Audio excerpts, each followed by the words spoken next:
आदर के योग्य बस एक तू खुदा। कोई नहीं है सिंहासन के योग्य बस एक तू राजा। कोई नहीं है आदर के योग्य बस एक तू खुदा।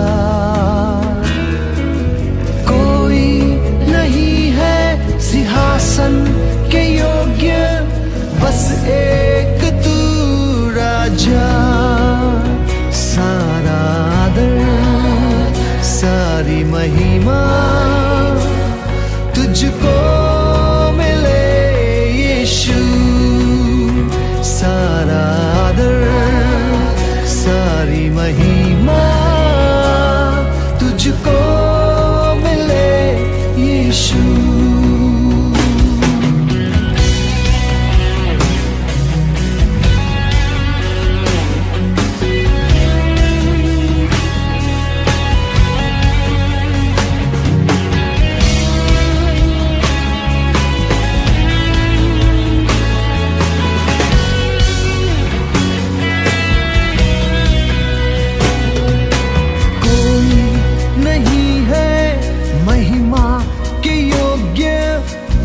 एक तू यहोवा। कोई नहीं है बेदाग पवित्र बस एक तू मसीहा। कोई नहीं है महिमा के योग्य बस एक तू यहोवा।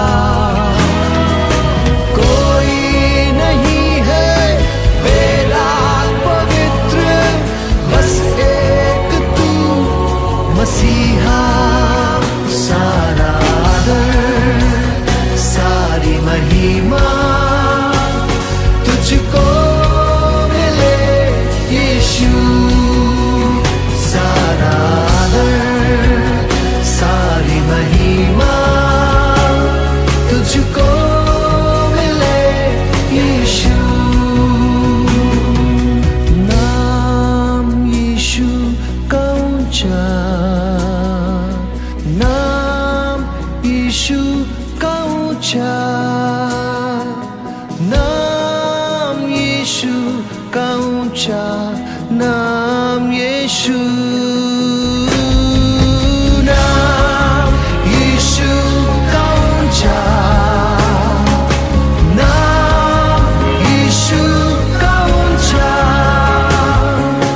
नाम यीशु का ऊंचा, नाम यीशु। नाम यीशु का ऊंचा, नाम यीशु का ऊंचा, नाम यीशु का ऊंचा, नाम यीशु। तेरे नाम में है चंगाई, तेरे नाम में है रिहाई, तेरे नाम में है भलाई यीशुआ। तेरे नाम में है चंगाई, तेरे नाम में है रिहाई, तेरे नाम में है भलाई यीशुआ।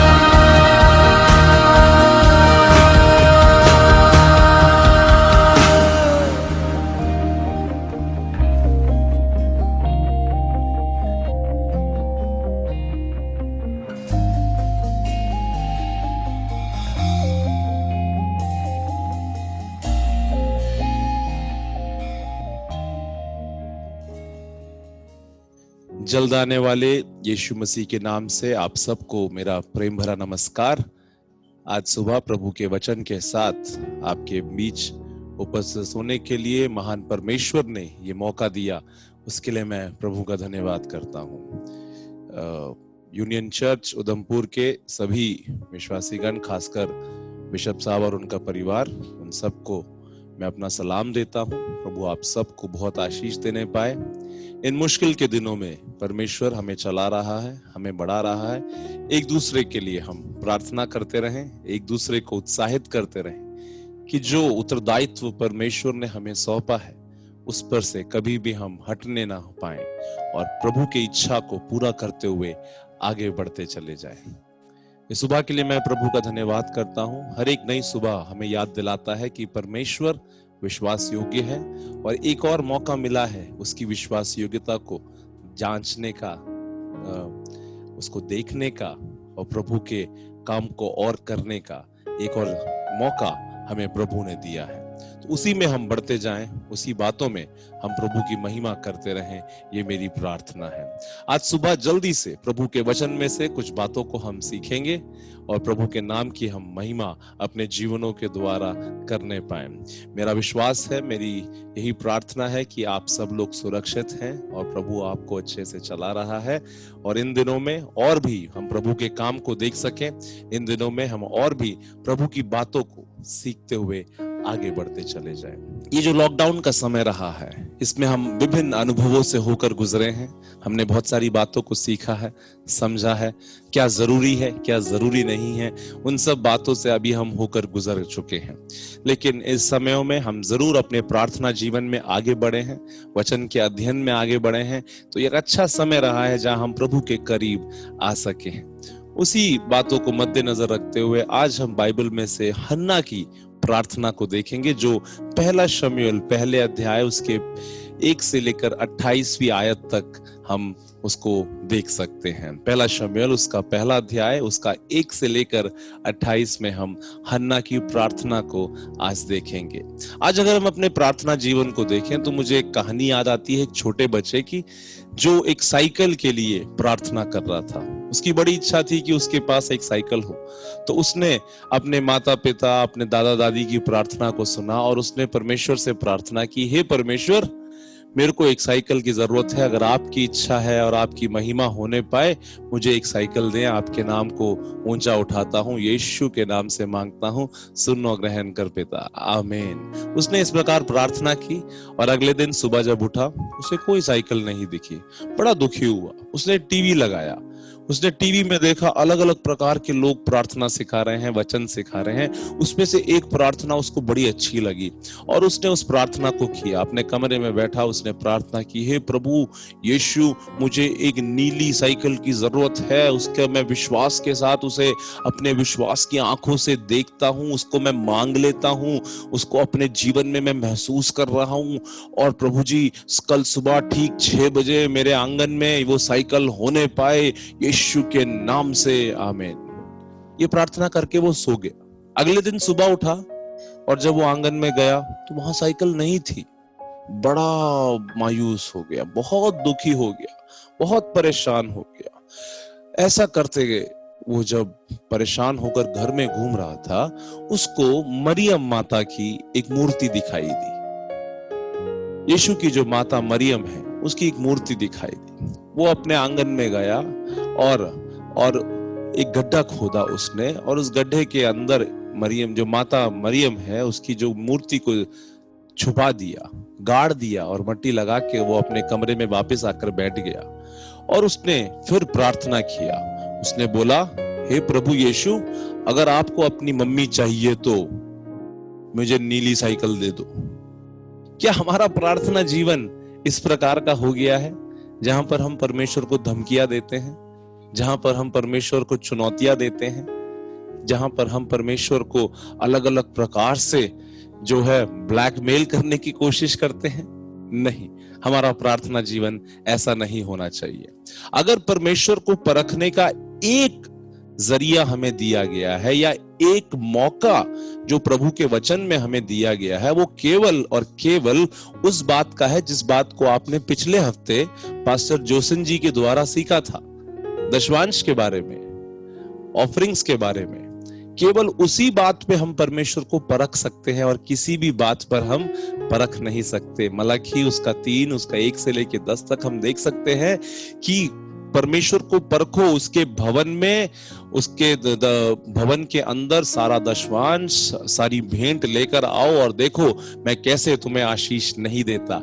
केवल और केवल उसी बात के लिए हमें इजाजत मिली है कि हम परमेश्वर को परख सके। लेकिन आज जीवन की विपदाओं में, जीवन की कष्टों में, क्लेशों में हम अक्सर परेशान हो जाते हैं, सोचने लगते हैं कि क्या परमेश्वर मेरी बात को सुनता भी है, क्या परमेश्वर मेरे साथ है, क्या परमेश्वर मेरे जीवन में अपने काम को करेगा। ऐसे विचार करते करते हमारी प्रार्थनाएं बदल जाती हैं, हमारा जीवन जो है बहुत ही निराशा की तरफ हो जाता है। ऐसे अवसर पर मैं हन्ना की प्रार्थना को आप तक पहुंचाना चाहता हूं।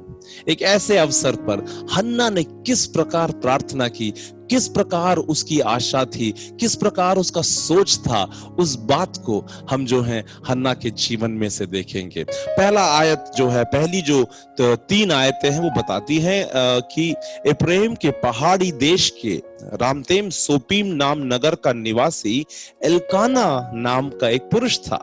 वह एप्रेमी था और सूप के पुत्र तोहू का परपोता, एलीहू का पोता और यरोहाम का पुत्र था। यानी कि बड़े अच्छे परिवार से आता था। और उसकी 2 पत्नियां थीं, एक का तो नाम हन्ना और दूसरी का पनीना था। मुझे सुनने वाले बड़ा ध्यान से सुने, ये पुराने नियम की घटना है। आज 2 पत्नियों का कोई हमारे पास प्रावधान नहीं है। कल बिशप साहब के पास मत आ जाइएगा कि दूसरी पत्नी भी चाहिए, गलत है वो। पुराने नियम का ये प्रावधान था, उस समय की बात थी।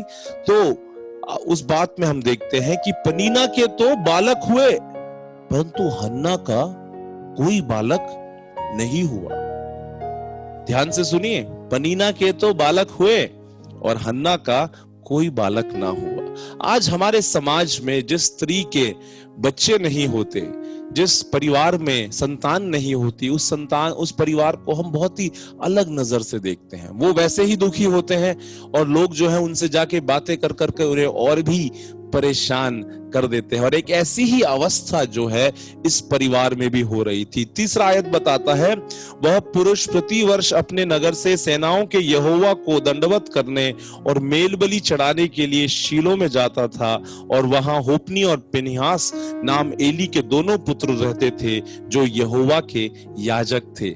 यानी कि प्रार्थना करने वाला परिवार था, कलीसिया में जाने वाला परिवार था, जो रीति रिवाज, अच्छे रीति रिवाज थे, उनको पूरा करने वाला एक परिवार था। परमेश्वर के भवन में, परमेश्वर के मंदिर में जाने वाला परिवार था, और उनके घर में संतान नहीं थी। क्या आप मेरी बात को समझ पा रहे हैं? परमेश्वर में होना, प्रभु की सेवकाई करना, इसका मतलब ये नहीं है कि सारी चीजें जो हमारी इच्छा है उसके हिसाब से चलेंगी। कुछ बातें परमेश्वर अपने तरीके से करता है, कुछ बातें परमेश्वर अपने समय में करता है। इसीलिए कोई घर में परेशानी आ जाए और बिशप साहब से आप प्रार्थना कराएं, पास्टर साहब से प्रार्थना कराएं, और अगर प्रभु की योजना नहीं है, प्रभु की इच्छा वहां उस समय में नहीं है, और अगर वो पूरा ना हो, तो ये नहीं कि मैं अब दशवांश नहीं दूंगा, अब मैं कलीसिया में नहीं जाऊंगी, अब मैं प्रार्थना नहीं करूंगा, अब मैं बाइबल नहीं पढ़ूंगी, ऐसे निर्णय को ना ले लें। प्रभु में निरंतर स्थिर रहें, बढ़ते रहें। और जब चौथी आयत में हम लोग पहला शमूएल उसका पहला अध्याय 1 से लेकर 28 की आयतों में से कुछ बातों को सीख रहे हैं। चौथा आयत कहता है, और जब एल्काना मेल बलि चढ़ाता था, तब वह अपनी पत्नी पनीना को और उसके सब बेटे बेटियों को दान दिया करता था, परंतु हन्ना को वो दूना दान दिया करता था, क्योंकि वह हन्ना से प्रीति रखता था। तो भी यहोवा ने उसकी कोख बंद कर रखी थी। मेरी बात को ध्यान से समझिएगा। हन्ना उसको दूना दान दिया करता था, यानी कि जो परमेश्वर के भवन से लेकर आता था वो ज्यादा हन्ना को दिया करता था। यानी कि घर पे अगर वो कोई सामान लेकर आ रहा है, कोई चीज लेकर आ रहा है, तो वो ज्यादा जो है हन्ना को दिया करता था। लेकिन उसकी संतान नहीं थी। प्रभु का वचन साफ बताता है कि यहोवा ने उसकी कोख बंद कर रखी थी। यानी कि इंसान कितनी भी कोशिश कर ले, इंसान कितना भी हाथ पैर मार ले, वो अपनी योजना को तब तक पूरा नहीं कर पाएगा जब तक परमेश्वर उस पर मुहर ना लगा दे। मेरी बात को ध्यान से सुने। अगर परमेश्वर की योजना है तो फिर कोई भी शैतान की शक्ति, कोई भी इंसानी दिमाग, शारीरिक विचार जो है उस बात को नहीं रोक सकता। लेकिन अगर प्रभु की योजना नहीं है तो फिर हम कोशिश ही करते रह जाएंगे, लेकिन प्रभु के काम को हम नहीं देख पाएंगे। और आप मेरी बात को ध्यान से सुनिए। जब इस प्रकार की एक अवस्था थी, जिस प्रकार मैंने बताया कि हन्ना जो है एक ऐसी स्त्री थी जो एल्काना की पत्नी थी और उसके संतान नहीं थी, तो एक ऐसे अवसर में आप सोचिए वो अपनी सौतन के साथ घर पर रह रही थी। 5वां आयत बताता है, परंतु हन्ना को परंतु 6ठी आयत, परंतु उसकी सौत इस कारण से कि यहोवा ने उसकी कोख बंद कर रखी थी, उसे अत्यंत चिढ़ाकर कुढ़ाती रहती थी। मेरी बात को ध्यान से सुनिएगा।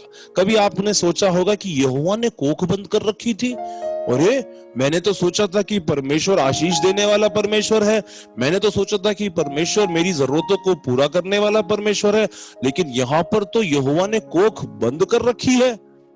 ध्यान से समझिएगा इस बात को, इसमें बहुत जरूरी है कि एक आत्मिक स्तर नहीं होगा तो इस आयत को हम गलत तरीके से ले लेंगे। जो परमेश्वर की योजना थी, जो संतान परमेश्वर को हन्ना को देनी थी, वो शमूएल था। शमूएल बालक, दान से लेकर बरशेबा तक इस प्रकार का कोई भी परमेश्वर का दास अभी तक नहीं आया था। परमेश्वर ने सही समय के लिए जो है शमूएल को नियुक्त करके रखा था, इसीलिए उस समय तक उसकी कोख को, हन्ना की कोख को बंद करके रखा था। यानी कि परमेश्वर के समय के लिए हमें इंतजार करना पड़ता है। आप देखिए यहां पर हन्ना जो है एक ऐसे घर में रहती है जहां पर उस पे ताने मारे जाते हैं, जहां पर उसके ऊपर जो है ये लांछन लगाया जाता है कि तू बांझ है, अरे तू तो एक संतान भी नहीं दे सकती, तेरे तो बस की कुछ भी नहीं है। इस प्रकार की बातों को सुन सुन के, इस प्रकार के विचारों को देख देख कर वो बहुत ज्यादा परेशान थी। कैसे हम जान सकते हैं वो परेशान है? क्योंकि जब उसके प्रार्थना को देखते हैं तो वो किस प्रकार प्रार्थना कर रही है, उस बात को हम लोग बहुत ही स्पष्ट रूप से समझ सकते हैं। क्योंकि 7वीं आयत बताती है, और वह तो प्रतिवर्ष ऐसा ही करता था, और जब हन्ना यहोवा के भवन को जाती थी तब पनीना उसको चिढ़ाती थी, इसलिए वह रोती और खाना ना खाती थी। आप बाइबल पढ़ें, आप प्रार्थना करें और कोई आपको चिढ़ाए, आपको अच्छा लगेगा? आप संगति में जाते हैं, प्रार्थना करते हैं, वचन का अध्ययन करते हैं और कोई आपको चिढ़ाता है, आपको अच्छा लगेगा? कोई आपसे सवाल पूछे कि अरे तुम तो प्रभु के पीछे चलने वाले लोग हो, तुम्हारे जीवन में आशीष क्यों नहीं है? अरे तुम तो यीशु के पीछे चलने वाले हो, तुम्हारे जीवन में आशीष क्यों नहीं है? ऐसे कोई चिढ़ाए तो कैसा लगेगा? कैसे प्रार्थना करोगे? क्या प्रार्थना करोगे, हे प्रभु तेरी इच्छा पूरी हो जाए? नहीं, अपने आप दुखी हो जाएंगे। इंसान हो तो दुखी हो जाएंगे, इस शरीर में हो तो परेशान हो जाएंगे, दिक्कत लगेगी, समस्या लगेगी। देखिए इसी बात को आज हम हन्ना के जीवन में से देखने जा रहे हैं। 10वीं आयत कहती है, और ये मन में व्याकुल होकर यहोवा से प्रार्थना करने और बिलख बिलख कर रोने लगी। हन्ना को पता था, हाँ मेरे जीवन में समस्या है, हन्ना को पता था, हाँ मेरे जीवन में परेशानी है, लेकिन वो अपनी परेशानी को लेकर अपने पड़ोसी के पास नहीं गई जो यीशु को नहीं जानता था। वो अपनी परेशानी को लेकर उस व्यक्ति के पास नहीं गई जिसको वचन के बारे में कुछ पता नहीं था।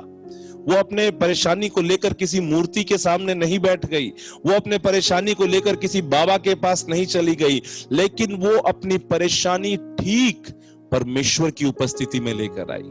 मेरी बात को समझ रहे हैं? आज हम जब अपने परेशानी के बारे में बात करते हैं, समस्याओं के बारे में बोलते हैं, दिक्कतों के बारे में बोलते हैं, हम दुनिया भर में जाके बोलते हैं, अरे मेरा बेटा ऐसा है, अरे मेरी बेटी ऐसी है, अरे मेरे घर में ऐसा हो रहा है, मेरे रिश्तेदारों ने ऐसा कर दिया, अरे उसने ऐसा कर दिया, इसने ऐसा कर दिया। हम दुनिया को बताते हैं लेकिन परमेश्वर को नहीं बताते, परमेश्वर से नहीं बोलते। लेकिन हन्ना की प्रार्थना हमें यह सिखाती है, परमेश्वर के सामने अपनी समस्या को लेकर आओ, परमेश्वर के सामने अपनी दिक्कतों को लेकर आओ, परमेश्वर के सामने अपने जीवन को खोलो, अपने हृदय को यीशु के सामने खोलो। किसी और के सामने, सबके सामने नाटक करने की जरूरत नहीं है, सबके सामने अपने जीवन को तबाह करके दिखाने की जरूरत नहीं है कि उनसे थोड़ी दया मिल जाएगी, ज्यादा से ज्यादा थोड़ा सा उनसे वो कहेंगे कि अरे बेचारा, अरे उससे बेचारा सुनने की कोई जरूरत नहीं है। आप परमेश्वर की संतान हैं, आप और मैं परमेश्वर की संतान है। कोई हमें बेचारा ना कहने पाए। यीशु के पास आए, बिलक बिलक कर आए, रोते हुए आए, जैसे भी आए, परमेश्वर के पास आ जाओ। उसके क्रूस पे, उसके क्रूस के उस चरणों में आकर जब गिरते हैं, अपने बोझ को जब उसको दे देते हैं, वो उसको क्रूस पे उसने पहले से ही उठा लिया है। हालेलुया। प्रभु का वचन आज हमें सिखा रहा है, अपनी समस्याओं को, अपनी परेशानी को सही जगह पर लेकर आना सीखें। एक और बहुत अच्छी बात मैंने हन्ना के जीवन से यह सीखी है कि उसकी कुड़कुड़ाने वाली एक सौतन थी, जो बार बार उसे ताने मारा करती थी, जो बार बार उसे दुख दिया करती थी, लेकिन कभी वचन कहीं भी नहीं दिखाता कि उसने उसको कभी जवाब दिया हो, या उसने कभी उसको उल्टा बोला हो, या उसने उसको कोई बाइबल से कोई आयत दिखा दी हो। आजकल हम क्या करते हैं, जब कोई हमें कुछ बोलता है, ताना मारता है, हम उसे बाइबल से ताना मार देते हैं वापस, कोई गाना सुना के ताना मार देते हैं। अभी आत्मिक ताने बहुत चल रहे हैं, अभी फेसबुक का जमाना है, सब लोग कमेंट पे, पोस्ट पे ताना मार देते हैं। पिछले दिनों हम लोग काफी चीजों को देख रहे हैं, जो बात कोई मेरे से डायरेक्टली नहीं बोल सकता, मेरे मुंह पर नहीं बोल सकता, वो फेसबुक पे लिख देता है। मेरा नाम नहीं लेगा लेकिन वो फेसबुक पे लिख के छोड़ देगा। आत्मिक आयत को लेकर, बाइबल से आयतों को लेकर लिख के बोल देगा। तो ये हमारी बड़ी खराब आदत हो गई है दूसरों को जवाब देने की। हमें लगता है कि जवाब देने से हम युद्ध जीत जाएंगे। कोई नहीं जीतेंगे। हम तो आत्मा जीतनी है, लोगों को जीतना है, मनों को जीतना है। लोगों से वाद विवाद जीतने से कोई फायदा नहीं होने जा रहा है। मैं आज आपको इस बात की चुनौती देना चाहता हूं कि थोड़ा चुप रहना भी हम सीख लें, थोड़ा शांत रहना भी सीख ले। जब कोई ताना देता है, अपनी नम्रता को वहां दिखाना है कि तूने मुझे ताना दिया, मैं तेरे को कुछ नहीं बोलूंगी, मैं तेरे को जवाब नहीं दूंगा, मैं अपने परमेश्वर के उपस्थिति में जाके रोऊंगा, परमेश्वर की उपस्थिति में जाकर रोऊंगी। परमेश्वर इस बात में एक समाधान देगा।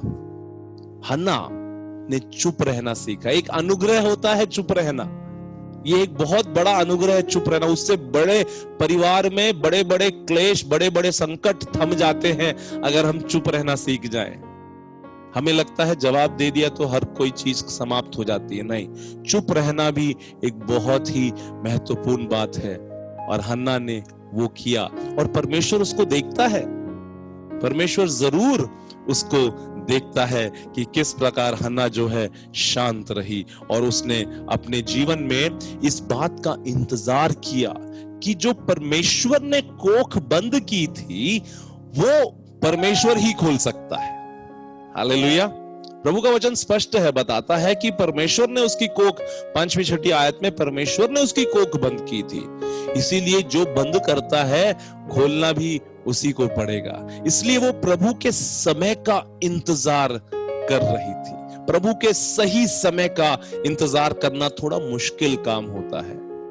आज हम इंस्टेंट मैगी के जमाने में हैं, 2 मिनट में मैगी बनकर तैयार हो जाती है। आजकल के जवान लोग मैगी खाना ज्यादा पसंद करते हैं, मेहनत भी नहीं लगती और झट से कुछ खाने को भी मिल जाता है। लेकिन जो लोग जानते हैं कि उसका ज्यादा सेवन करते हैं, अगर ज्यादा खाते हैं तो वो शरीर को बहुत नुकसान भी पहुंचाता है। इसलिए झटपट वाले काम में प्रभु का काम नहीं होता। कुछ लोग तो कहते हैं कि जल्दी का काम तो शैतान का होता है लेकिन मैं आपको इस बात से उत्साहित करना चाहता हूं कि जो महान चीजें होती हैं, जो बड़े बड़े आश्चर्य कर्म होते हैं, उसमें प्रभु थोड़ा समय लेता है, उसमें थोड़ा इंतजार करना पड़ता है, क्योंकि प्रभु भी आपको ढाल रहा होता है, प्रभु भी आपको बना रहा होता है, प्रभु भी हमें तैयार कर रहा होता है कि जब वो आश्चर्य कर्म हो, उसको झेलने लायक हम हो जाएं, उसको हम संभालने लायक हो जाएं, ये हमारी प्रार्थना होने पाए। और देखिए, हन्ना ने परमेश्वर के सही समय का इंतजार किया और उसको विश्वास था कि परमेश्वर जो है अपने काम को मेरे जीवन में सही समय पर करेगा। 11वीं आयत बताती है, और उसने यह मन्नत मानी कि हे सेनाओं के यहोवा, यदि तू अपनी दासी के दुख पर सचमुच दृष्टि करे और मेरी सुधि ले और अपनी दासी को भूल ना जाए और अपनी दासी को पुत्र दे, तो मैं उसे उसके जीवन भर के लिए यहोवा को अर्पण करूंगी और उसके सिर पर छुरा फिरने ना पाएगा। ये यहूदी समाज की एक सभ्यता है, यहूदी समाज की एक रीति रिवाज है कि जिसको परमेश्वर के लिए अर्पित किया जाता है, नाजरी, और उसके ऊपर जो है उसके सिर पर छुरा नहीं फेरा जाता। तो उससे हमें उस समाज के बारे में तो जरूर समझ आता है, लेकिन देखिए किस प्रकार वो अपनी मन्नत को यहाँ पर मान रही है ना। और कहती है कि प्रभु, यदि तू अपनी दासी के दुख पर सचमुच दृष्टि करे। मैं आपको समझाऊं इस बात को कि वो दुख में है, निराशा में है, दर्द में है, रोज ताने से होकर गुजर रही है। इन सब के बीच में वो जो है परमेश्वर पर विश्वास कर रही है कि मेरा परमेश्वर मेरे लिए अपने काम को करेगा। जब सब कुछ अच्छा हो जाता है, जब सब बढ़िया चल रहा होता है, महीने महीने में पैसा आ रहा होता है, घर पे तीनों टाइम का खाना मिल रहा होता है, सेहत भी अच्छी होती है, तब तो प्रभु पे विश्वास करना बहुत अच्छा है, बहुत आसान है। लेकिन टूटी हुई अनुभव में, टूटी हुई अवस्था में, दिक्कतों में, समस्याओं के बीच में विश्वास करना कि मेरा परमेश्वर मुझे इस समस्या में से निकालेगा, मेरा परमेश्वर मुझे आगे बढ़ाएगा, वो मेरे लिए द्वार को खोलेगा, उस बात को असली विश्वास कहते हैं। हम लोग क्या करते हैं, जब चीजें हमारे तरीके से नहीं चल रही होती, हमारे हिसाब से नहीं चल रही होती, चर्च आना बंद कर देते हैं, बाइबल पढ़ना बंद कर देते हैं, प्रार्थना करना बंद कर देते हैं, प्रभु के लोगों से, प्रभु के दासों से मिलना बंद कर देते हैं। क्यों? हमें लगता है कि अब तो परमेश्वर काम नहीं करेगा, परमेश्वर काम नहीं कर सकता। लेकिन उस समय में हमें सबसे ज्यादा जरूरत होती है, क्योंकि वो एक ऐसा नाजुक समय होता है जहां पर हम बिगड़ सकते हैं, वो एक ऐसा नाजुक समय होता है जहां पर हम परमेश्वर से दूर जा सकते हैं, जहां पर हम गलत मार्गों में प्रवेश कर सकते हैं। इसीलिए दिक्कतों के समय में, समस्याओं के समय में हमें परमेश्वर से जुड़े रहना है, और उसी को असली विश्वास कहते हैं। जब आप देखें अपने जीवन में हन्ना की प्रार्थना के साथ अपने जीवन को अगर आप कंपेयर करेंगे, तो आप देखेंगे हन्ना ने अपने टूटे हुए अनुभव में, अपने जीवन की समस्या के बीच में विश्वास किया कि मेरा परमेश्वर मेरे लिए अपने काम को करेगा। हालेलुया! ऐसा ही हमारा विश्वास भी होने पाए। और देखिए 18 और 20वीं आयत में जल्दी से आगे बढ़ूंगा। 18 और 20 आयत इस प्रकार कहती है, उसने कहा, तेरी दासी तेरी दृष्टि में अनुग्रह पाए। तब वह स्त्री चली गई और खाना खाया और उसका मुंह फिर उदास ना रहा। प्रार्थना करी, उत्तर नहीं आया है। प्रार्थना करी है कि मुझे संतान दे दे, उत्तर नहीं आया है। और प्रभु के भवन में उपस्थिति में अपने क्लेश को, अपनी समस्या को, अपनी परेशानी को बता दिया, और उसके बाद जब वो चली गई, उसके देखिए क्या करती है वो, तब वह स्त्री चली गई और खाना खाया और उसका मुंह फिर उदास ना रहा। हम खाना तो खा लेते हैं पर उदास रहते हैं, या कुछ लोग तो खाना भी नहीं खाते और डबल उदास रहते हैं। अगर आपने प्रार्थना करी, अगर आपने प्रभु को सौंप दिया है और फिर भी आप उदास होकर घूम रहे हैं, फिर भी आप निराश होकर घूम रहे हैं, इसका मतलब है कि आपको विश्वास नहीं है। इसका मतलब है कि आप प्रभु पे भरोसा नहीं करते, या आप परमेश्वर को जानते ही नहीं है।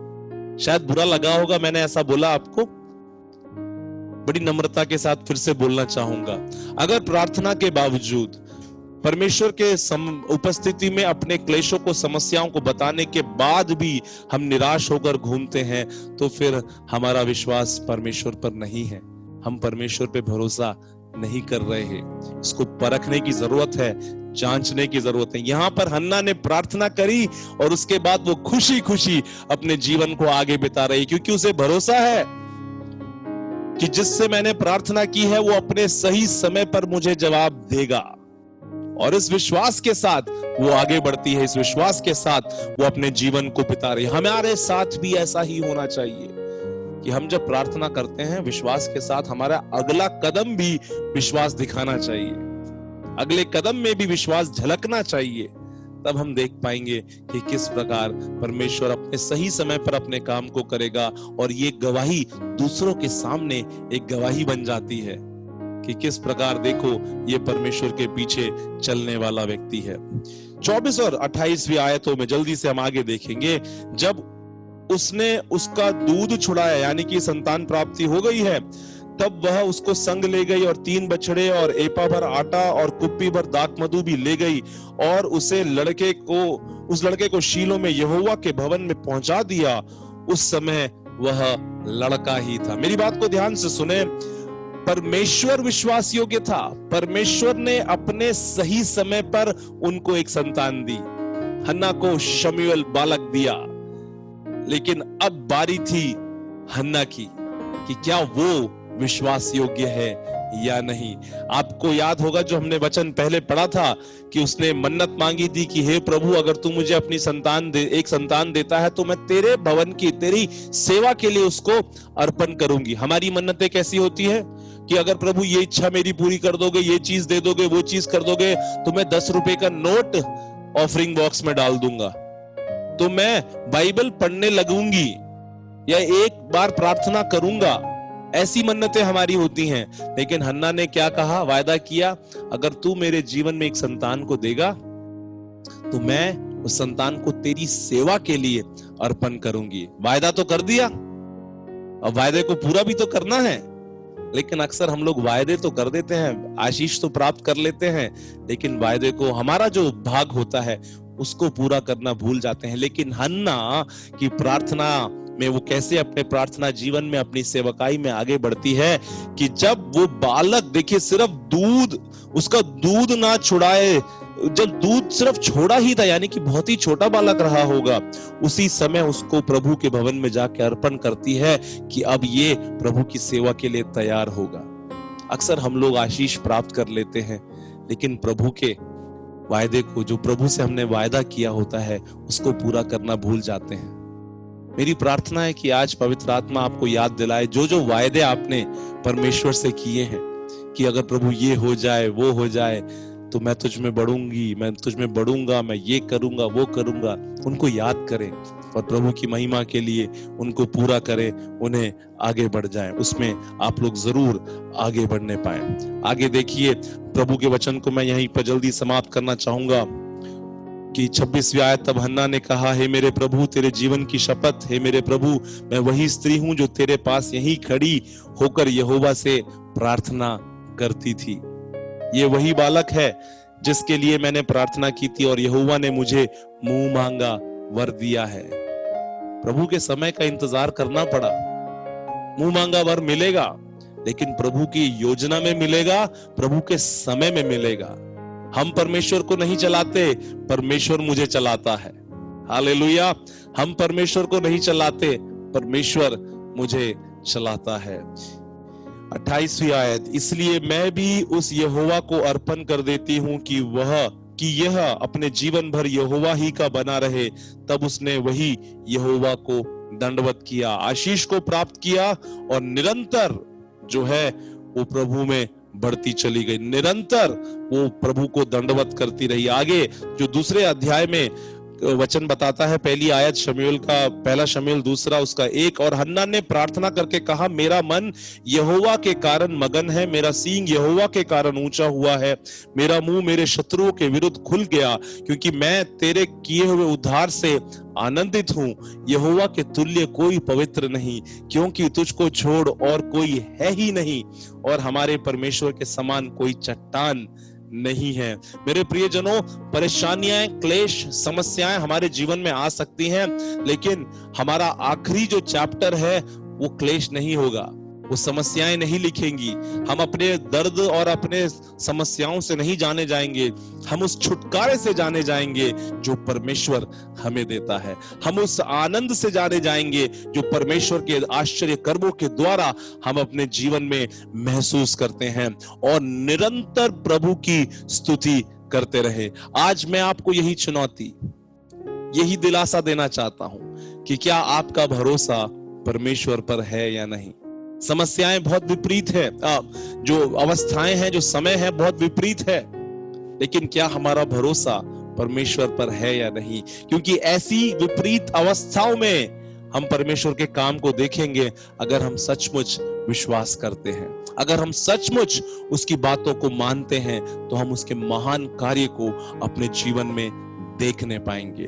मैं आप सबको उत्साहित करना चाहता हूं, जिस प्रकार हन्ना ने प्रार्थना की, जिस प्रकार उसका प्रत्युत्तर रहा, जिस प्रकार उसने शांत रहने का अनुभव रखा, और जिस प्रकार उसने अपने वायदे को पूरा किया और निरंतर प्रभु की स्तुति करती रही, हम उन आदतों को अपने जीवन में डालने पाए। और शमूएल के बारे में मैं आपको क्या कहूं, वो महान नबी, वो महान याजक जिसके द्वारा इज़राइल का पहला राजा शाऊल और इज़राइल का महान राजा दाऊद का अभिषेक हुआ, और कितने अच्छे रूप से उसने इज़राइल को अपने समय में अगुवाई करी।